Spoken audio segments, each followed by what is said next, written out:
бид нар одоо энэ парламент 2 жил энэ дэгээр явлаа. Энэ парламентын сахилга хариуцлагыг сайжруулах гэдэг энэ эрс оролцоог хэтэрхий механик байдлаар шийдэх гэж их оролдож байна гэж хараад.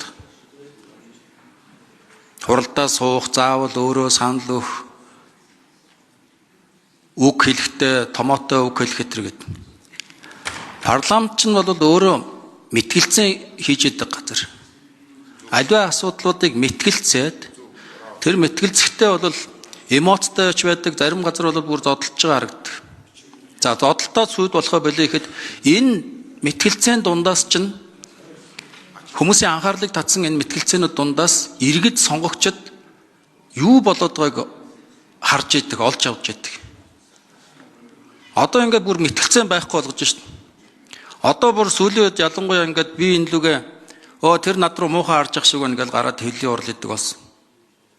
Энэ намайг ингэж хэлэх гээд ах шиг ингээд хөвлийн урал хийж идэг болсон.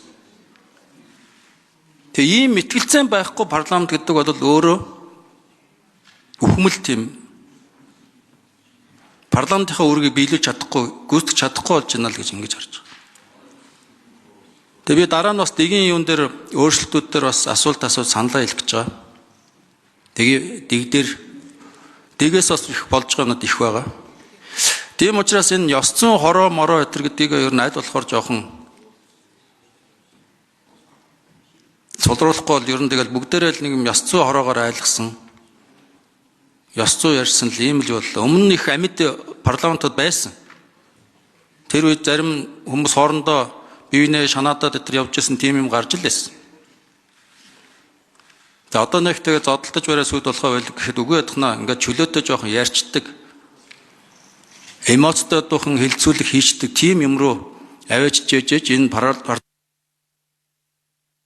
мэтгэлцээний хувьд бол мэдээж нэгдсэн чуулган болоод бусад байнгын орооны хурал бол мэдээж улсын хурлын одоо гишүүдийн хувьд бол гол мэтгэлцээний талбар байх ёстой. Мэтгэлцээний талбар байх ёстой. За үүнийхээ хүрээнд бид нар бол дэгийн тухай хуулинд бас өөрчлөлт оруулж ирж байгаа. Маргаашнаас бас энэний дараагаар бас яригдаад явах баг. Шаардлагатай бол чуулганы хуралдаан дээр их хурлын дарга юугаа өөрчлөө те процедураа өөрчлөөд мэтгэлцэх болцоог нь өгчий гэж. 1 цаг 60 минут хүртэл мэтгэлцчихье тодорхой асуудлуудаар. Тэгэхгүй бол асуулт хариулт гэдэг эндээс бол нэг олон асуудлууд одоо гол шийдлүүд гарч ирэхгүй байгаа. Тийм болохоор мэтгэлцэх боломж олцоог харин энэ хуулиар гаргаж ирэх гэсэн юм санал орж иж байгаа шүү. Хуулийн төсөл албатай нэг 3 санал хэлэх гэсэн юм аа. Нэгдүгээрт бол энэ хууль боловсруулах үйл явц ялангуяа их хурлын бүтэц, их хурлын гишүүдийн эрх үүрэгтэй холбоотой асуудал яригдж байгаа. Энэ үед бол олон гишүүдийг хамруулад бүлгүүд, намуудыг бүгдийг ингэж хамруулж төслөө боловсруулах шаардлагатай, хилцэх шаардлагатай гэж ингэж бодож байна. Энэ хилцүүлгээс ингээ харж байхад бол их хурлын даргын өрөөнд боловсруулагдсан төсөл байна гэж ингэж харагдаж байна. Их хурлын дарга ч гэсэн өөрөө тэрийг хүлээн зөвшөөрж ах шиг байна. За их хурлын даргын хувьд бол мэдээж одоо эмх зэгстэй байлгын асуудалгүйхэн шиг энэ их хурлыг удирдах явчих гэсэн ийм бодолтой байгаа.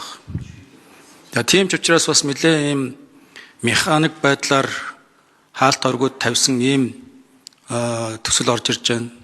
Их олон асуудлыг их хурлын даргын зөвлөлийн шийдвэрээр шийддэг байхаар ийм заалтууд орж ирж байгаа. Тийм учраас би энэ бүлгийн дарга удирдлагуудаа бол уриалж энэ хуулийн төслийг бүлгээр одоо хэлцэх хэрэгтэй. Арс намын бүлэг бол ялангуяа нэг завсарлага авж гаад нэлээд сайн хэлцэх ёстой гэж ингэж бодож байна. Өнгөц өөрчлөлтүүд хийгээд баймарг байна. Жил болгоо өөрчлөгдөж байна. Их хурлын тухай хууль, дэгийн тухай хуульч. Тэгээд дээр нь сая бол энэ байнгын ороо өөрчилж байгаа асуудал бол хууль санааны төгслийн хариулж байгаагаар бол засгийн газрын бүтцтэй холбож өөрчлөгдөж байгаа гэж хариулж байна. Хэрвээ ингэж явах юм бол засгийн газар өөрчлөгдөх болгонд их хурлынхаа тухай хуульд өөрчлөлт оруулаад байх юм бол юу болох юм бэ? Сүүлдээ их хурлын гишүүд чинь байнгын орооныхоо нэрийг ч мэдхээ байл шин. Янз бүрийн нэр өгөөл шинээр байнгын ороонод байгуулагдаад яваад байна.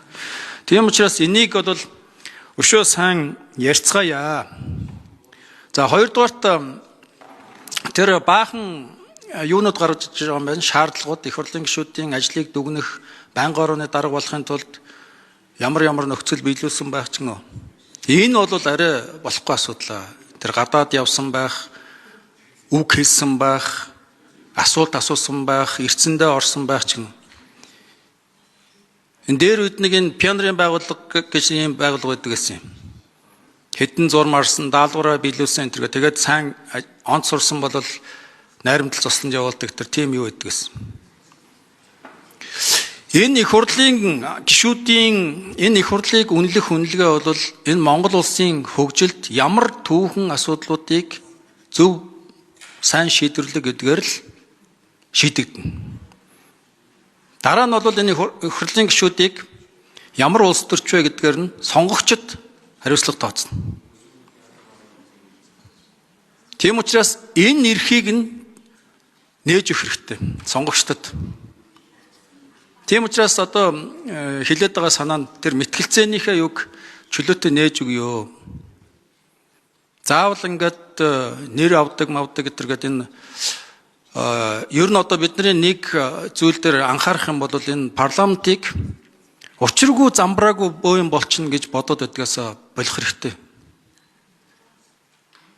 Энэ бодоо маш олон өнгөтэй энэ гишүүд чинь бүгдээрээ өөр өнгөтэй. Тэр үзэл санаагаа илэрхийлэх аргууд нь өөр. Зарим нь одоо ингээд сая дуу муу тавиал гэтэргээд. Тэг ийм олон өнгийг заавалчгүй нэг өнгөнд давчиж нэг журманд оруулж нэг стандарт руу оруулах гэдэг хэрэг байхгүй. Ингийн бол энэ парламент ч өөр өөдөртэй болно. Энэ парламентаар хилцэж байгаа асуудлууд чинь хүн тоогоо болно. Тийм учраас санал бол мэдээж одоо энэ нэгэнт одоо ингээд ороод ирсэн үг хэлцэх ёстой баг. Гэхдээ өшөө сая ярьцгаая. Нэг мөсөн одоо энэ сая Тэмүүжин гишүүн маш олон саналууд хэлж байна. Өөр гишүүд олон саналууд хэлж байна. Тэгэд олон дахин өөрчлөгдөд байхааргүй жил болгон ингээл дахин оруулж ирээд байхааргүй засгийн газар өөрчлөгдөнгөт дахиж оруулж ирээд байхааргүй ийм хэмжээнд энэ хуулийн төслийг хилцэх ёстой гэж ингэж бодож байна. Тийм учраас намын дарга бүлгийн дарга энэ бүлгийн удирдлагуудаа бол энэ хуулийн төслийг татж аваад завсарлага аваад бүлэг дээрээ дахиж хилцэх шаардлагатай байна гэсэн ийм уриалгыг хэлж байна.